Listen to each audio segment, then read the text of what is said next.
নমস্কার বন্ধু, আমার চ্যানেলে সকলকে জানাচ্ছি স্বাগতম। সুনুকে দিয়ে চলে এসেছি টিউশনে। সকালবেলার সমস্ত কাজ আমার কমপ্লিট হয়ে গেছে, পুজোও হয়ে গেছে। তাড়াতাড়ি আজকে সব কাজ করে নিয়েছি। ওদিকে রান্নাটা বসিয়ে দিয়েছি, ভাতটা বসিয়ে দিয়েছি। এদিকে এই যে সুইনি শাকটা বেছে ভালোভাবে ধুয়ে পরিষ্কার করে রেখে দিয়েছি। মা গেছিলো সকালবেলা বাস স্ট্যান্ডে, তো বাস স্ট্যান্ড থেকে নিয়ে এসছে কাঁকরোল, আলু দিয়ে টমেটো দিয়ে একটা মাখা মাখা তরকারি হবে, শাক ভাজা হবে আর একটুখানি টক হবে। ওই জন্য আমসিগুলো এই যেভাবে ভিজিয়ে রেখে দিয়েছি। আর এদিকে বেগুনিগুলো করবে, মানে এভাবে আজকে ছোট ছোট পিস করে নিয়েছি, লবণ আর হলুদ গুলিয়ে রেখে দিয়েছি। তারপরে বেসনগুলো ছেঁকে নেব।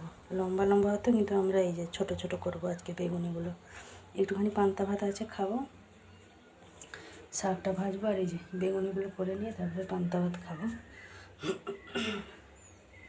এই যে এখানটা সব সবজি সব কেটে রেখেছে মা, এগুলো সব এখন বাটবো।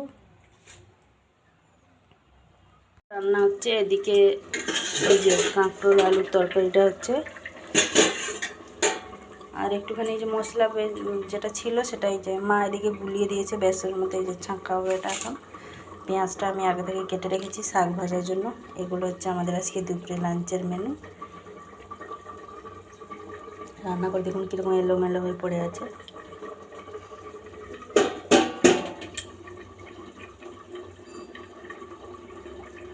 দেখুন এখানে হয়ে গেছে তরকারিগুলো, এই যে বেগুনিগুলো হয়ে গেছে, আর এদিকে এই যে টকটা হচ্ছে, শাক ভাজা তরকারি সব হয়ে গেছে।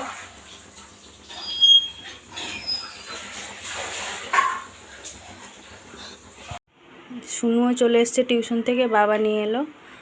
আর মা আর আমি একটুখানি জল ঢালা ভাত ছিল, খেয়ে নিয়েছি পান্তা ভাত। সুনুও খেলো আমাদের সাথে একটুখানি। তো এখন ফোন দেখছিল বসে বসে। এই যে টকটাও হয়ে গেছে লাস্টে। সব কিছু রান্না বান্না কমপ্লিট একদম। এগুলো হচ্ছে এই যে দুপুরে লাঞ্চের মেনু।